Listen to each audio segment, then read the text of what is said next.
curta o vídeo e se inscreva no canal Audioteca ANCAP. Audioteca apresenta Democracia, o Deus que falhou, a economia e a política da monarquia, da democracia e da ordem natural. Hans Hermann Hoppe.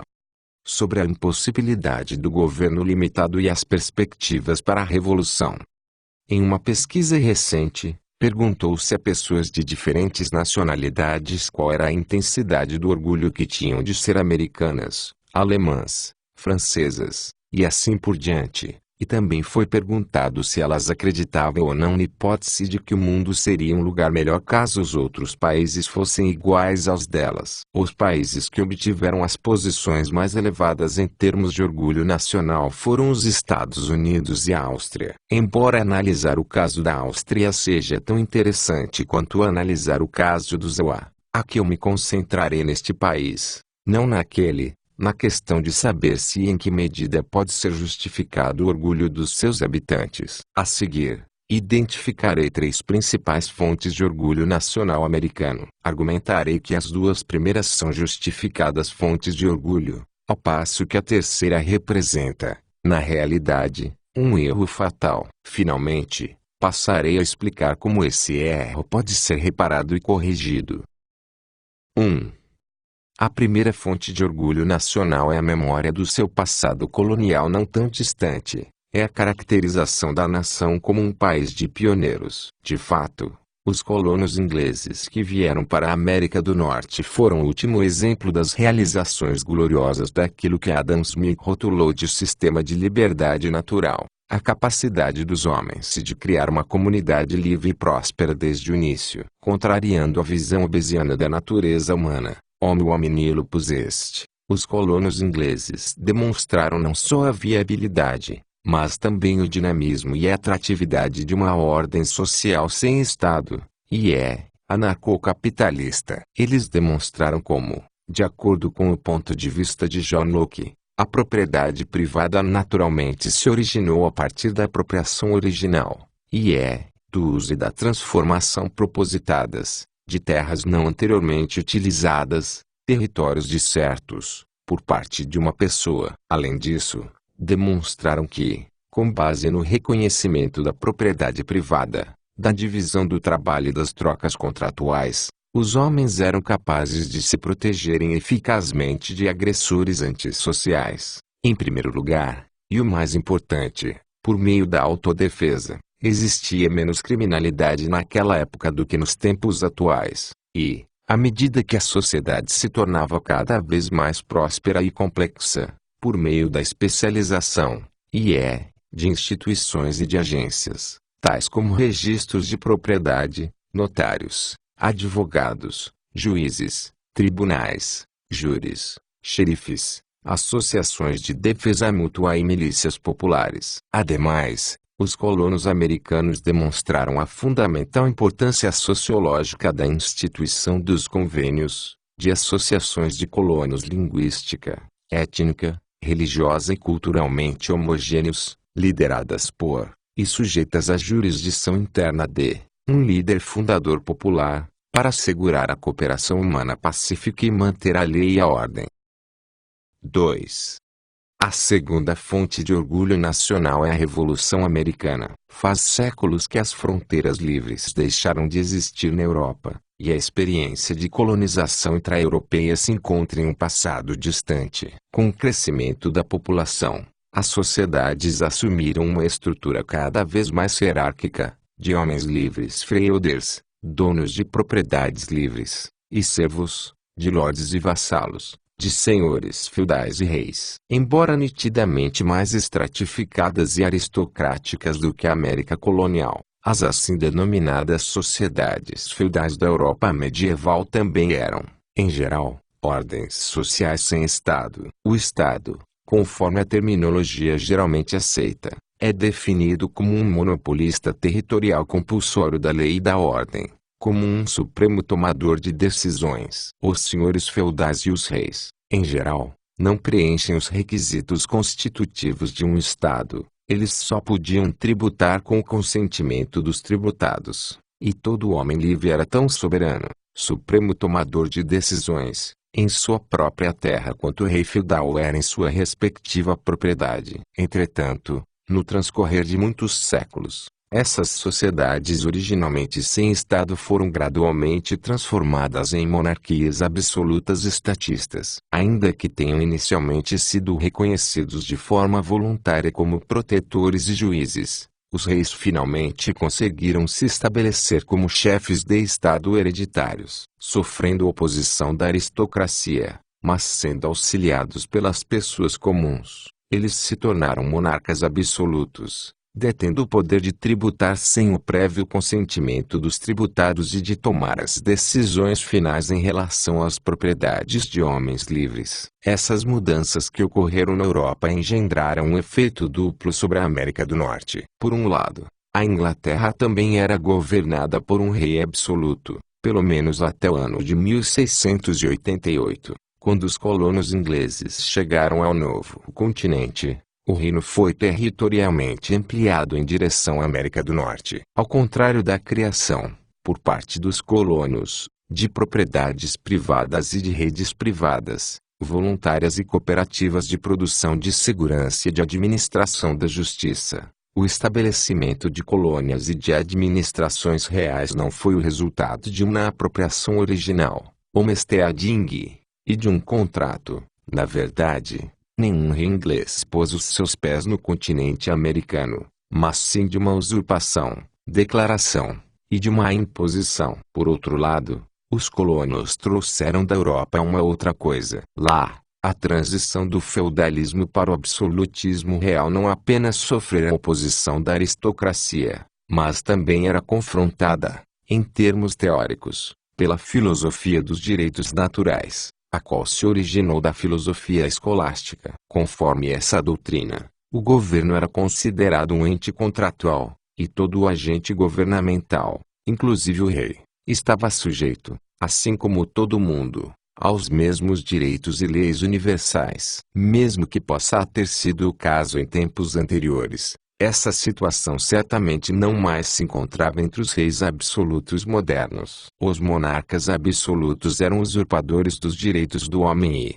portanto, ilegítimos. Portanto, uma insurreição não só era permitida, como também se tornara um dever sancionado pelo direito natural. Os colonos americanos estavam familiarizados com a doutrina dos direitos naturais. De fato, à luz das suas próprias experiências pessoais com as realizações e os efeitos da liberdade natural e na condição de dissidentes religiosos que deixaram a sua pátria-mãe por causa de conflitos com o rei e a Igreja da Inglaterra, eles eram especialmente receptivos a essa doutrina. Impregnados pela doutrina dos direitos naturais, incentivados e encorajados pela distância do rei inglês, e estimulados ainda mais pela censura puritana da ociosidade, do luxo e da pompa reais, os colonos americanos levantaram-se para libertar-se do domínio britânico. Como Thomas Jefferson escreveu na Declaração de Independência, o governo é instituído para proteger a vida,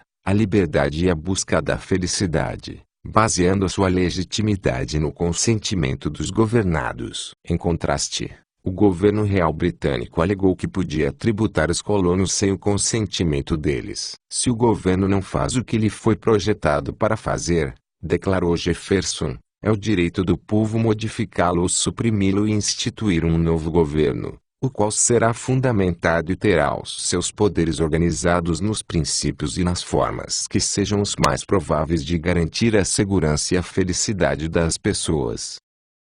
3. Mas qual foi o próximo passo que se deu após a concretização da sua independência da Grã-Bretanha? Essa questão nos conduz à terceira fonte de orgulho nacional, a Constituição Americana, e a explicação de por que tal Constituição, em vez de ser uma legítima fonte de orgulho, representa, na realidade, um erro fatal. Graças aos enormes avanços na economia e na teoria política desde o final do século XVIII, em especial nas mãos de Ludwig von Mises e de Murray e Rothbard, somos agora capazes de fornecer uma resposta precisa a essa questão. De acordo com Mises e Rothbard, vista que não mais existia a liberdade de entrada no negócio da produção de proteção e de resolução de conflitos, o preço da proteção e da justiça aumentará, e a qualidade dessas últimas cairá. Ao invés de ser um protetor e um juiz, o monopolista compulsório se tornará um mafioso, um destruidor e um invasor do povo e das propriedades que ele supostamente tem de proteger,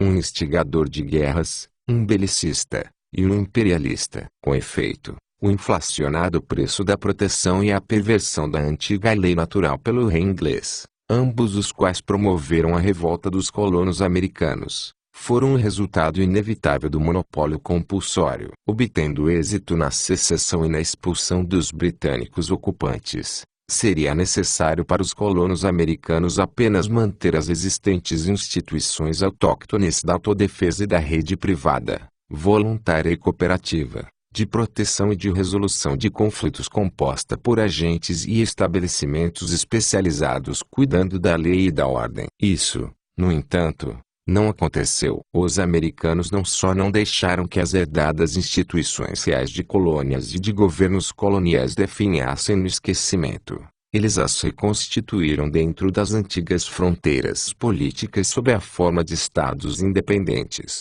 cada um equipado com os seus próprios poderes coercivos, de natureza unilateral, de tributação e de legislação. Conquanto isso já fosse suficientemente mal, os novos americanos pioraram ainda mais a situação ao adotarem a Constituição americana e ao substituírem uma frouxa confederação de estados independentes pelo governo central, federal, dos Estados Unidos. A Constituição substituiu um rei não eleito por um presidente e um parlamento popularmente eleitos, mas nada modificou em relação ao poder estatal de tributar e de legislar. Pelo contrário, ao passo que o poder do rei inglês de tributar sem o consentimento dos tributados era apenas admitido em vez de explicitamente concedido, podendo tal poder, assim, ser questionado, a Constituição expressamente conferiu esse poder ao Congresso. Além disso, ao passo que os reis, em teoria, até mesmo os reis absolutos,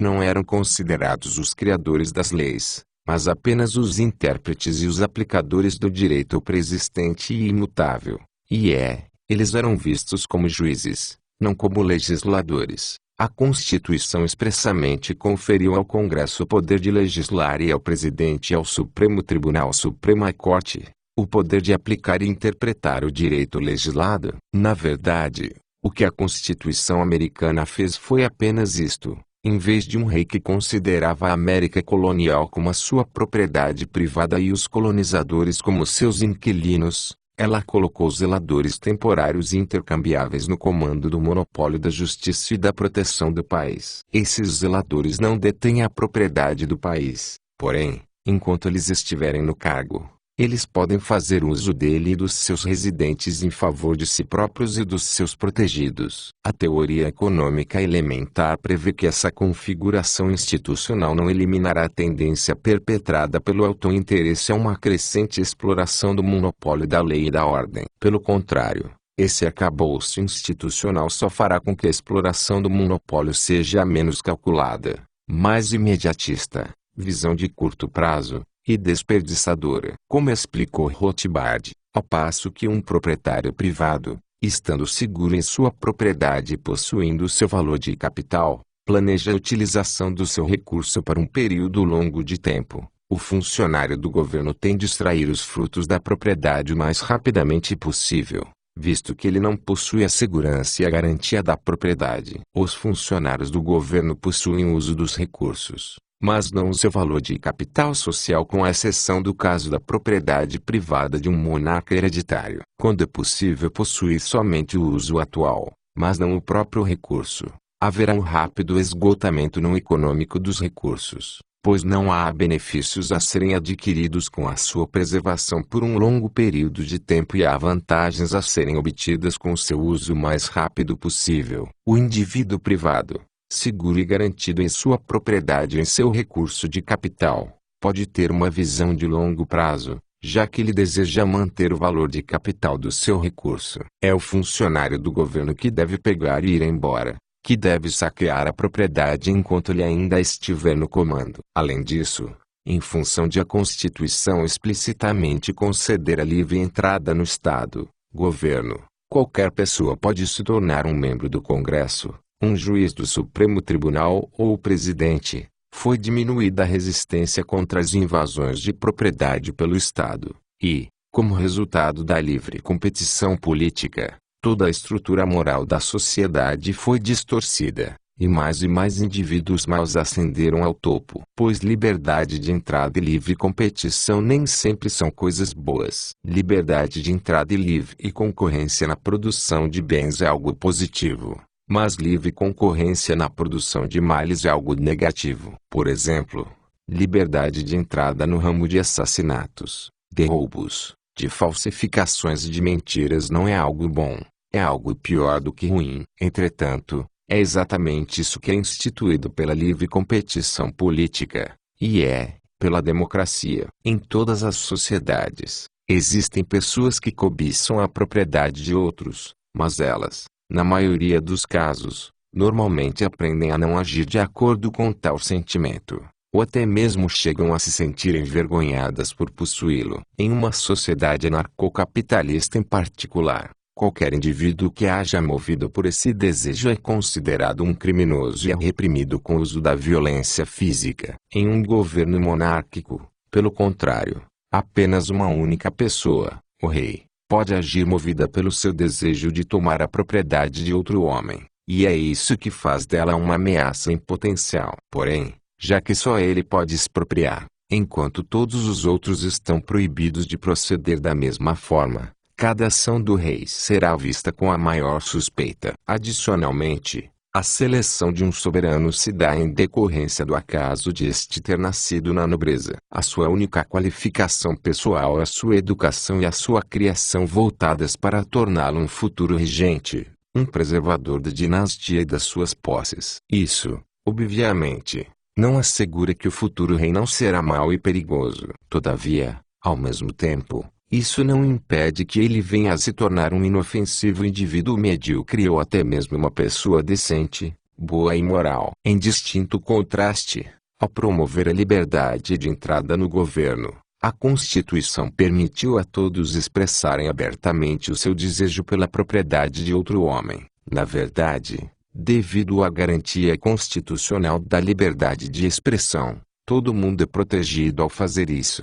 Ademais, qualquer pessoa está autorizada a agir movida por esse desejo, desde que obtenha a entrada no governo. Por esse motivo, nos termos da Constituição, todos se tornam uma ameaça em potencial. Com certeza, existem pessoas que não são afetadas pelo desejo de enriquecer à custa dos outros e de mandar neles, e há indivíduos que querem apenas trabalhar, produzir e gozar os frutos do seu trabalho. Porém, se a política, a aquisição de bens pelos meios políticos, tributação e legislação, é permitida, até mesmo essas inofensivas pessoas serão profundamente afetadas. A fim de se defenderem de ataques à sua liberdade e à sua propriedade por aqueles que têm menos inibições morais, até mesmo essas pessoas honestas e trabalhadoras devem tornar-se animais políticos e gastar cada vez mais tempo e energia desenvolvendo as suas capacidades políticas. Tendo em conta que os talentos e as características necessários para o sucesso político, boa aparência, sociabilidade,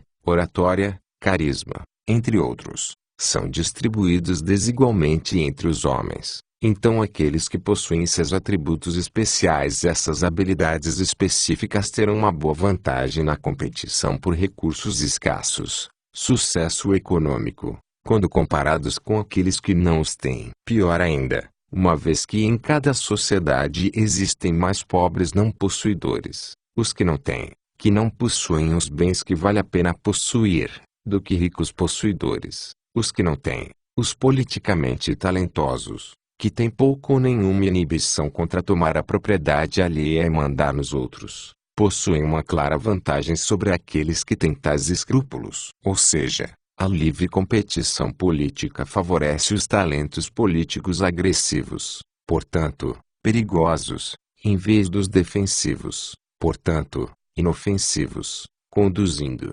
assim, ao cultivo e aperfeição das peculiares habilidades da demagogia, da fraude, da mentira, do oportunismo, da corrupção e do suborno. Em consequência disso, a entrada e o sucesso no governo se tornarão cada vez mais impossíveis para qualquer pessoa que tenha inibições morais contra os atos de mentir e roubar. Então, ao contrário dos reis, os congressistas, os presidentes e os juízes do Supremo Tribunal não adquirem, aliás, nem podem adquirir, as suas posições acidentalmente, por acaso. Ao invés disso, eles atingem as suas posições graças à sua competência em serem demagogos moralmente desinibidos. Além disso, mesmo fora da órbita do governo, no seio da sociedade civil, os indivíduos cada vez mais subirão ao topo do sucesso econômico e financeiro não por conta dos seus talentos produtivos ou empreendedores ou até mesmo dos seus superiores talentos políticos defensivos, mas sim por conta da sua habilidade superior como inescrupulosos empresários políticos e lobistas. Assim, a Constituição praticamente assegura que apenas homens perigosos alcançarão o pináculo do poder governamental e que o comportamento moral e os padrões éticos tenderão a diminuir e a deteriorar-se em todo lugar. Ademais, a instituição constitucionalmente estabelecida da separação dos poderes não faz diferença a esse respeito. 2 ou até mesmo 3 equívocos não concretizam o acerto. Pelo contrário, eles conduzem à proliferação, à acumulação, ao reforço e ao agravamento do erro. Os legisladores não podem impor suas vontades sobre os seus infelizes súditos sem a cooperação do presidente, que se encontra na posição de chefe do poder executivo do governo, e o presidente, por sua vez, utilizará sua posição e os recursos à sua disposição para influenciar os legisladores e a legislação. E, apesar de o Supremo Tribunal poder discordar de alguns atos específicos do Congresso ou do presidente, os juízes do Supremo Tribunal são nomeados pelo presidente e confirmados pelo Senado, permanecendo dependentes deles em termos financeiros. Como parte integrante da instituição do governo, eles não possuem nenhum interesse em limitar o poder governamental, mas sim todos os incentivos para expandi-lo, porque isso aumenta o seu próprio poder. 4. Depois de mais de 2 séculos de governo constitucionalmente limitado, os resultados são claros e incontroversos. No início do experimento americano, a carga tributária imposta aos americanos era leve. Ela, de fato, era praticamente insignificante. O dinheiro consistia em quantidades fixas de ouro e de prata. A definição de propriedade privada era clara e aparentemente imutável, e o direito à autodefesa era considerado sagrado. Nenhum exército permanente existia, e, como foi proclamado no discurso de despedida de Washington, estabeleceu-se um firme compromisso de respeitar o livre comércio e de seguir uma política externa não intervencionista. 200 anos mais tarde, as coisas modificaram-se drasticamente. Agora, ano após ano, o governo americano expropria mais de 40% do rendimento dos produtores privados, fazendo com que o fardo econômico imposto sobre os escravos e os servos pareça moderado em comparação. O ouro e a prata foram substituídos pelo papel moeda emitido pelo governo, e os americanos estão sendo continuamente extorquidos através da inflação monetária. O significado da propriedade privada, antes aparentemente claro, estabelecido e incontroverso, tornou-se obscuro, flexível e fluido. Com efeito, todos os detalhes da vida privada, das propriedades, do comércio e dos contratos são regulados, e novamente regulados, por montanhas cada vez maiores de leis de papel, legislação, e, com o aumento da legislação, cada vez mais são promovidos os riscos morais e a insegurança jurídica, e o caos social cada vez mais substitui a lei e a ordem. Por último, mas não por isso menos importante, o compromisso de livre comércio e de não intervencionismo deu lugar a uma política de protecionismo, militarismo e imperialismo. De fato, praticamente desde o seu início, o governo dos Estados Unidos se comprometeu com um incessante expansionismo agressivo, começando pela Guerra Hispano-Americana e continuando com a Primeira e a Segunda Guerras Mundiais até o presente. O governo americano meteu-se em centenas de conflitos externos e tornou-se a maior potência imperialista e belicista do mundo. Adicionalmente, ao passo que os cidadãos americanos ficaram cada vez mais indefesos, inseguros e empobrecidos, e os estrangeiros em todo o mundo tornaram-se cada vez mais ameaçados e intimidados pela força militar dos ZOA. Os presidentes, os congressistas e os juízes do Supremo Tribunal se tornaram cada vez mais arrogantes, moralmente corruptos e perigosos. O que pode ser feito diante desse estado de coisas? Em primeiro lugar, a Constituição americana deve ser reconhecida como aquilo que ela realmente é, um erro. Conforme a Declaração de Independência, o governo deve proteger a vida, a propriedade e a busca da felicidade. No entanto, ao conceder ao governo o poder de tributar e de legislar sem o consentimento dos tributados e dos legislados, a Constituição não pode garantir essa meta,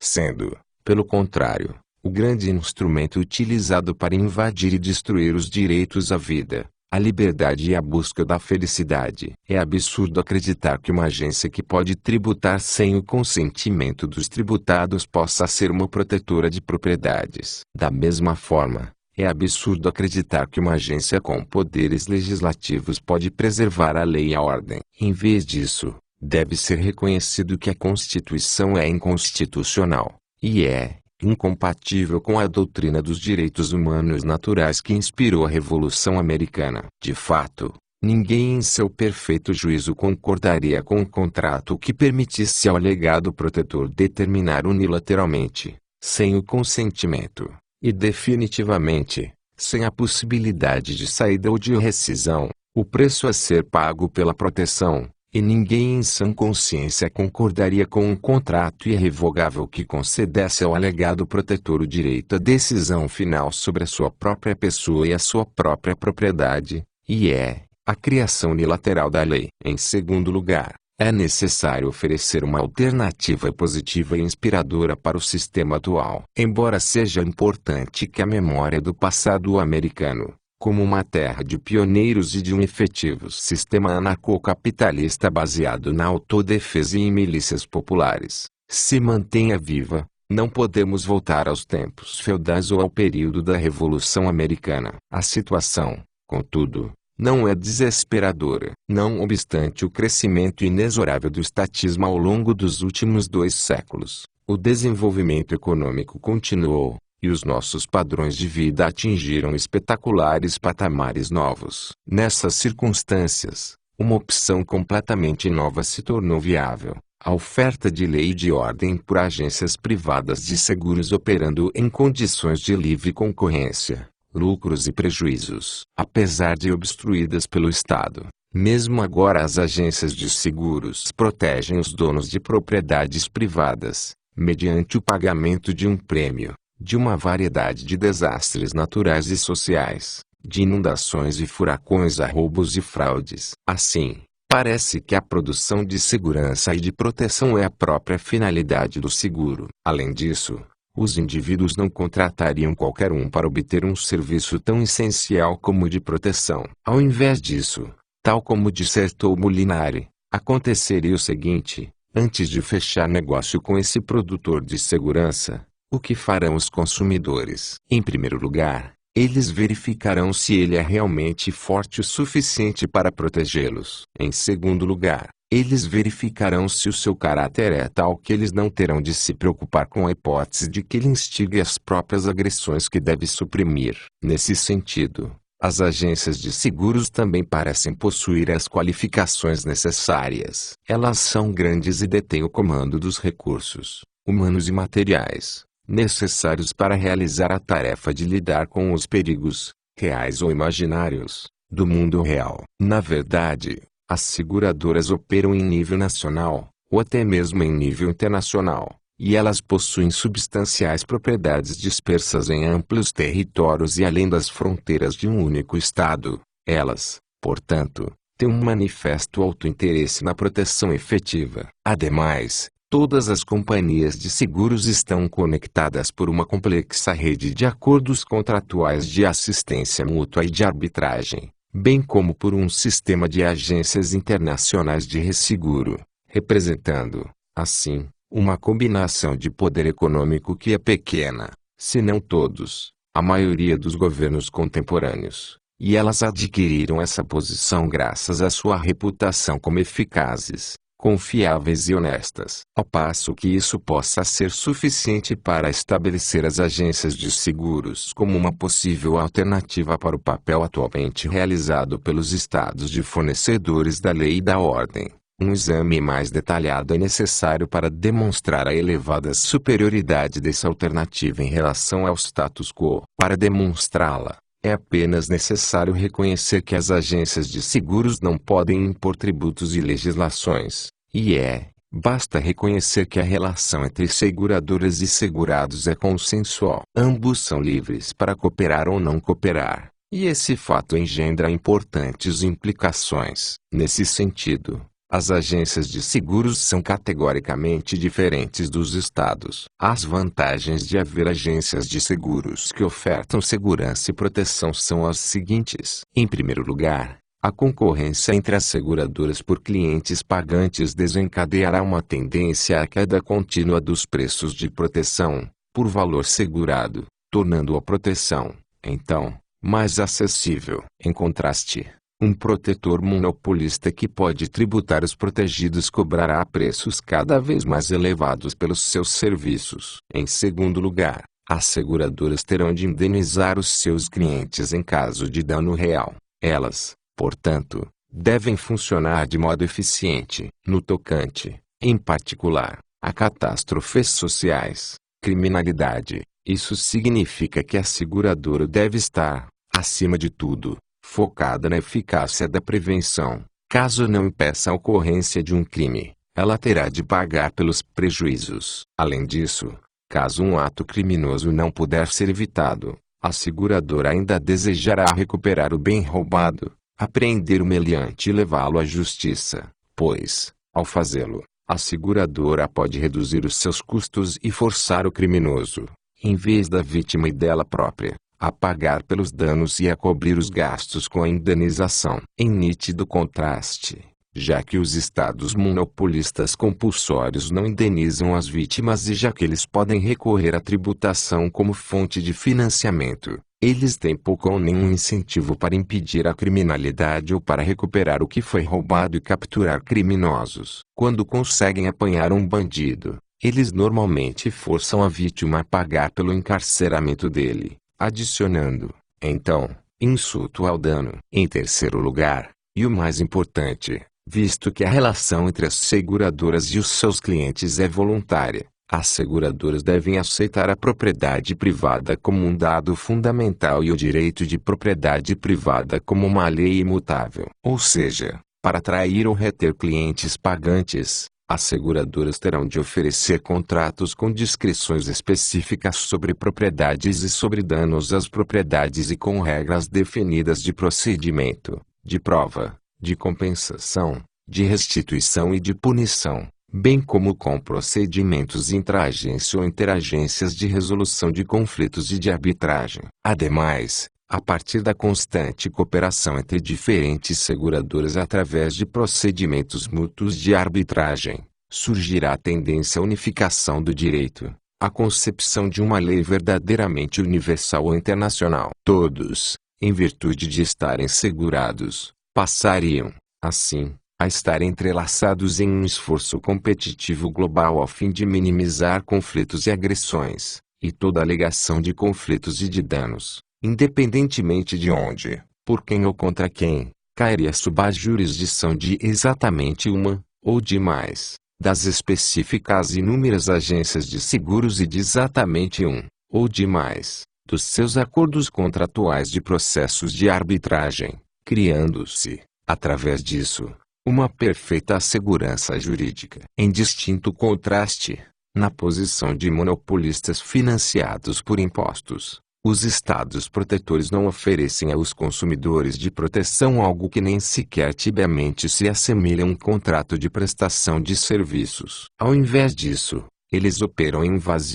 vácuo contratual que lhes permite criar e alterar as regras do jogo. Mais notável ainda, considerando que as seguradoras devem submeter-se a uma terceira parte independente, os árbitros e os procedimentos de arbitragem, a fim de atraírem clientes pagantes voluntários, os estados, na medida em que permitem arbitragem, atribuem essa tarefa a um juiz financiado por eles mesmos e deles dependente. Outras implicações desse contraste fundamental entre as seguradoras, ofertantes contratuais de segurança, e os estados, ofertantes não contratuais de segurança, merecem atenção especial. Por não estarem sujeitos a, e vinculados por, contratos, os estados geralmente proíbem a posse de armas pelos seus clientes, aumentando, assim, a sua própria segurança em detrimento da segurança dos seus alegados consumidores indefesos. Em contraste,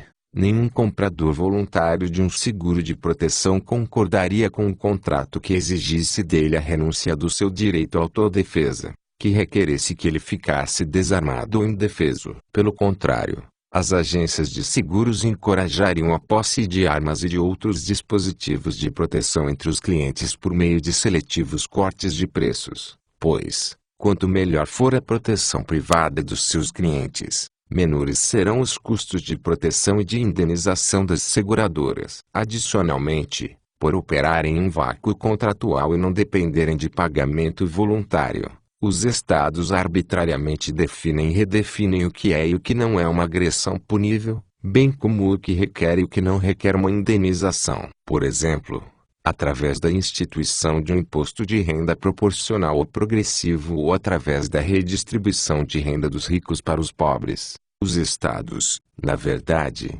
definem os ricos como agressores e os pobres como as suas vítimas. Caso contrário, se os ricos não fossem os agressores e os pobres não fossem as suas vítimas, como é que poderia ser justificado o ato de tirar dos primeiros para dar aos últimos?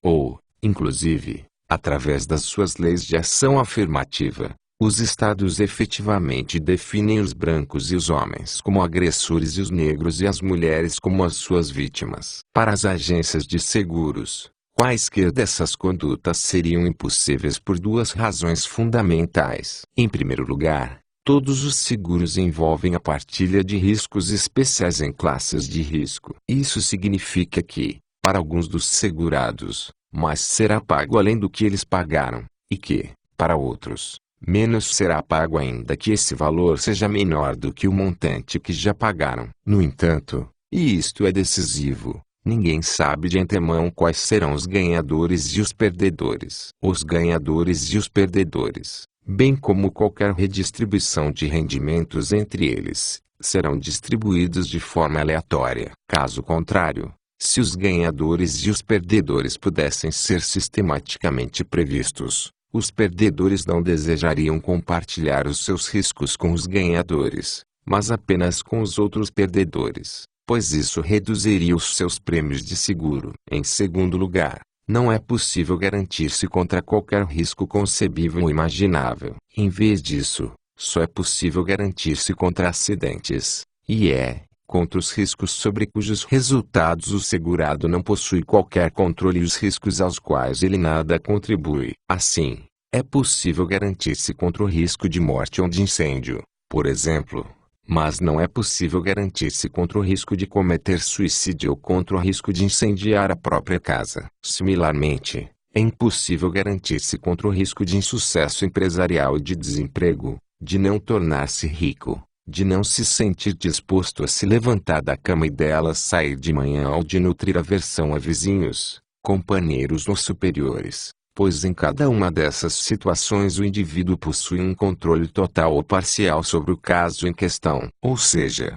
o indivíduo pode afetar a probabilidade do risco. Por sua própria natureza, a prevenção desses riscos se enquadra no âmbito da responsabilidade individual, e qualquer agência que os segurasse se candidataria à falência imediata. Mais significativamente para o tema em discussão, a não segurabilidade de ações individuais e de sentimentos, em oposição aos acidentes, implica que, além disso, é impossível garantir-se contra o risco de danos que sejam o resultado de uma prévia agressão, provocação. Pelo contrário, toda seguradora deve restringir as ações dos seus clientes para evitar quaisquer agressões e provocações por parte deles. Ou seja, todos os seguros contra catástrofes sociais, tais como a criminalidade, têm de se subordinar à condição de o segurado submeter-se a determinadas normas de conduta não agressiva, e é civilizada. De acordo com isso,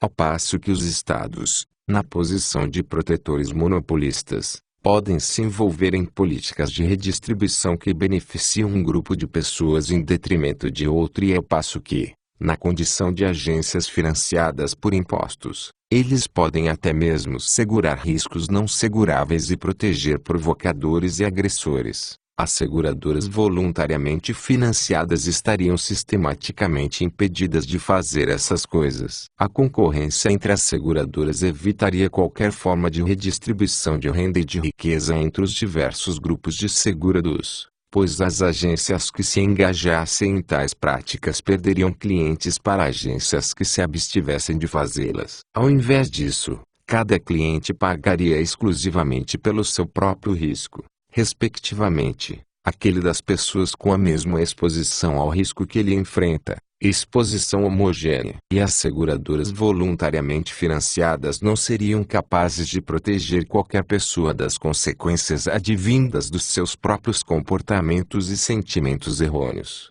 insensatos, arriscados ou agressivos. A concorrência entre as seguradoras, em vez disso, sistematicamente encorajaria a responsabilidade individual, e quaisquer conhecidos provocadores e agressores seriam excluídos de qualquer cobertura de seguro em função de serem considerados um grande risco a ser assegurado, tornando-se marginalizados, economicamente isolados, fracos e vulneráveis. Por fim, no tocante às relações externas, já que os estados podem externalizar os custos das suas próprias ações nos infelizes pagadores de impostos, eles possuem uma permanente propensão a se tornarem agressores e belicistas. Assim, eles tendem a financiar e desenvolver armas de agressão e de destruição em massa. Em nítido contraste, as seguradoras estarão impedidas de participar de qualquer forma de agressão externa porque a agressão é cara e exige maiores prêmios de seguros,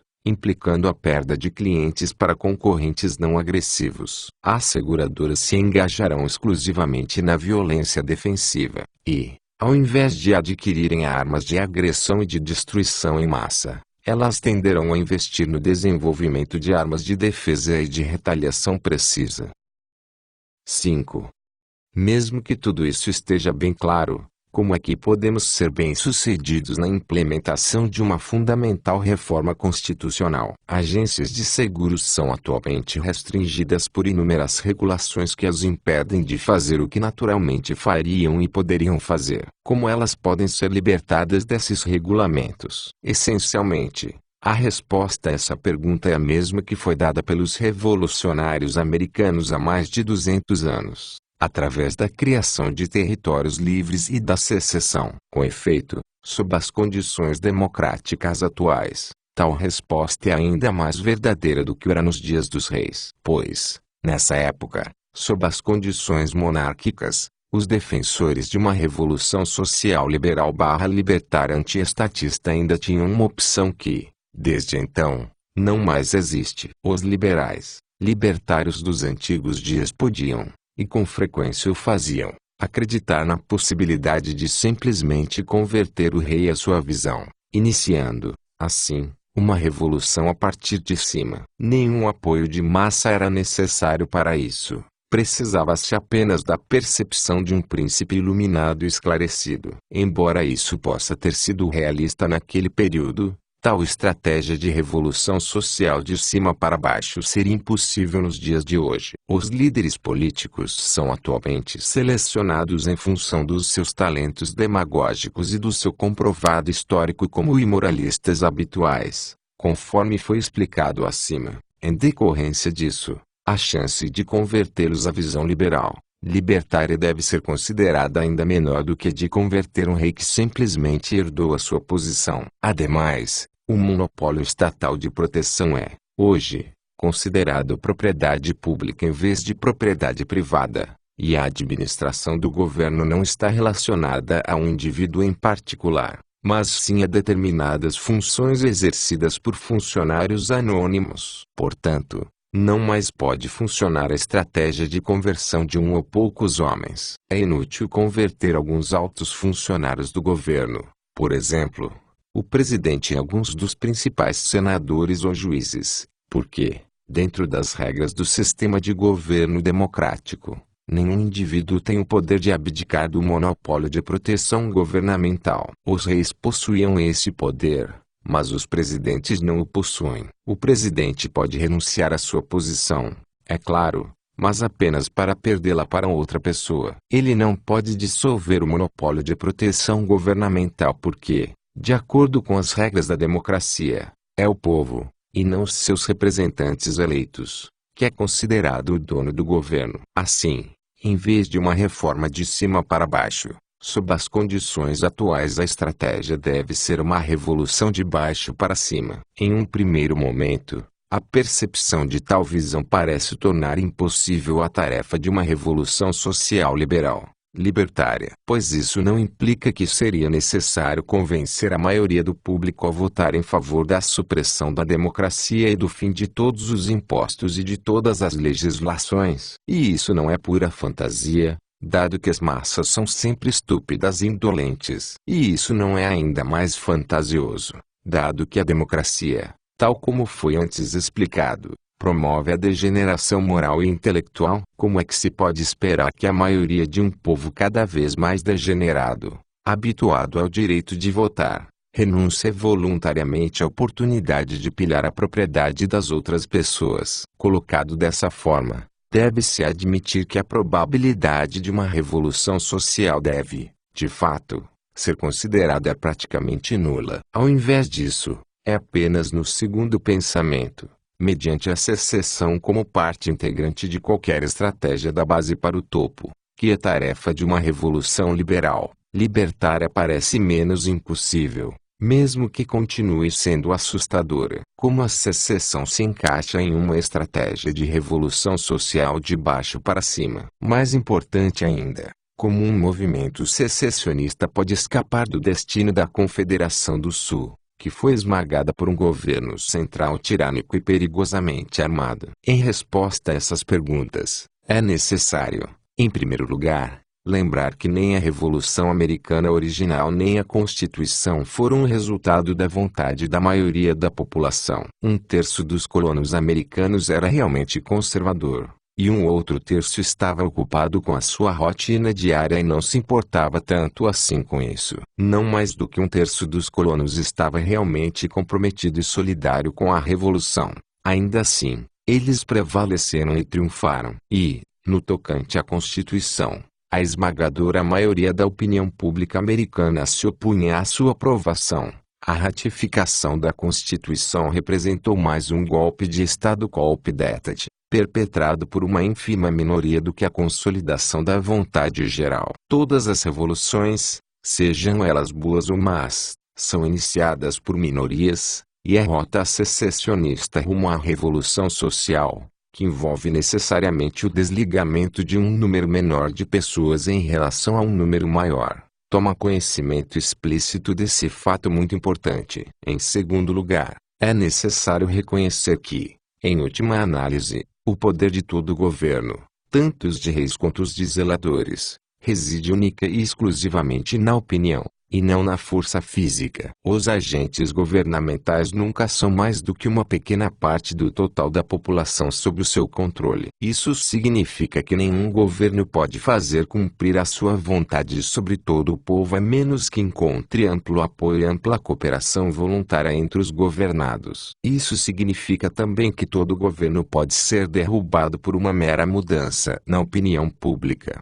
e pela retirada do consentimento e da cooperação. E, ao passo que é uma verdade inegável que, após mais de 2 séculos de democracia, a opinião pública americana se tornou tão degenerada, moral e intelectualmente, que qualquer retirada de consentimento e de cooperação deve ser considerada impossível em uma escala nacional. Não pareceria uma dificuldade intransponível obter uma maioria de visão separatista em distritos ou regiões suficientemente pequenos do país. Na verdade, dado que é possível haver uma minoria enérgica de elites intelectuais inspiradas pela visão de uma sociedade livre, na qual a lei e a ordem são fornecidas pela concorrência entre seguradoras, e dado que, além disso, a secessão, Certamente no ZEUA, que deve a sua existência a um ato separatista, ainda se mantém legítimo e de acordo com o original ideal democrático de autodeterminação,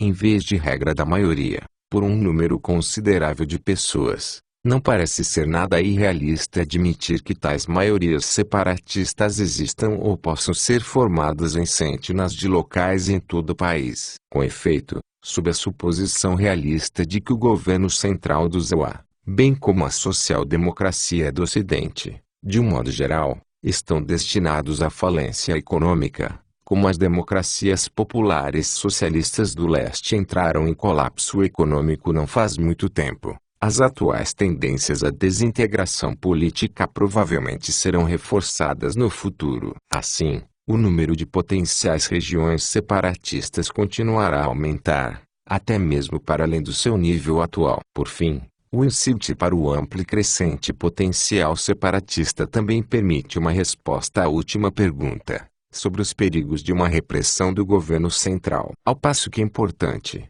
nesse contexto, que a memória do passado separatista dos Estados Unidos seja mantida viva, e ainda mais importante para o sucesso de uma revolução liberal, libertar e evitar os erros da segunda tentativa de secessão. Felizmente, o problema da escravidão, o qual complicou e obscureceu a situação em 1861, foi resolvido. No entanto, uma outra importante lição deve ser aprendida ao se comparar a fracassada segunda experiência secessionista americana com a bem-sucedida primeira experiência. A primeira secessão americana foi significativamente facilitada pelo fato de que, no centro do poder da Grã-Bretanha, a opinião pública sobre os secessionistas dificilmente se encontrava unificada. Com efeito, muitos britânicos proeminentes, como Edmund Burke e Adam Smith, por exemplo, abertamente se alinhavam com os separatistas, desconsiderando-se as razões puramente ideológicas,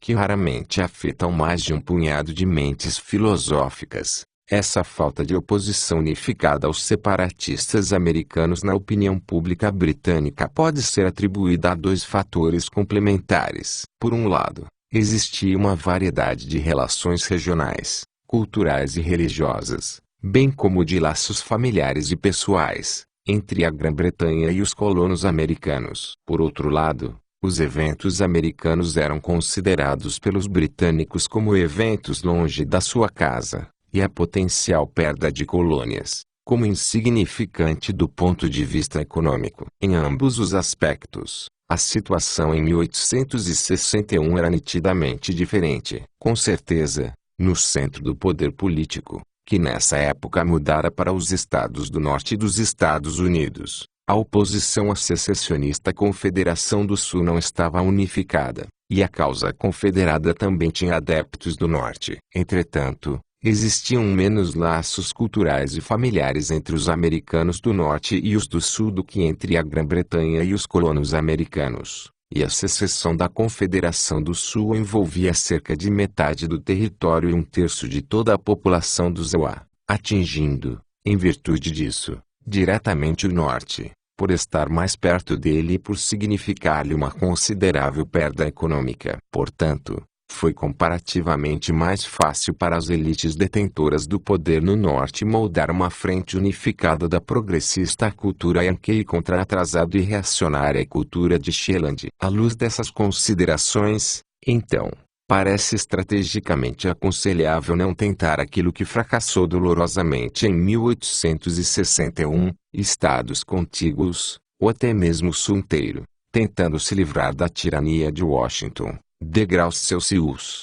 Em vez disso, uma moderna estratégia liberal, libertária de secessão deve aproveitar as dicas da Idade Média Europeia, a partir do século XII até bem dentro do século XVII. Com o surgimento do Estado Central moderno, a Europa era caracterizada pela existência de centenas de cidades livres e independentes, entremeadas em uma estrutura social predominantemente feudal. Ao escolher esse modelo e esforçar-se para criar um eu apontilhado por um grande e crescente número de cidades livres territorialmente desconectadas, uma multiplicidade de Hong Kongs, Singapuras, Mônacos e Liechtensteins espalhadas ao longo de todo o continente, podem ser alcançados dois objetivos centrais, os quais, em caso contrário, seriam inatingíveis. Em primeiro lugar, além de reconhecer o fato de que o potencial libertário está distribuído muito desigualmente pelo país inteiro,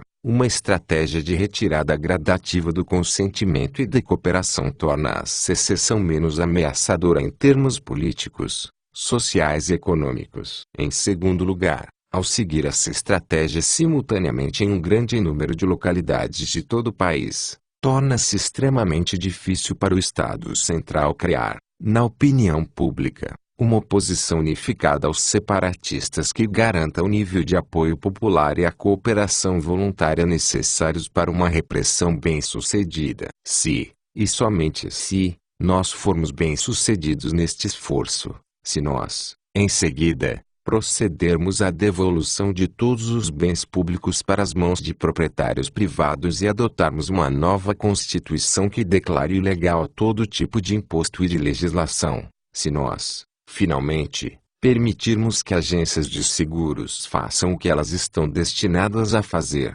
poderemos realmente sentir orgulho novamente, e os Estados Unidos justificarão a sua alegação de que são um exemplo para o resto do mundo.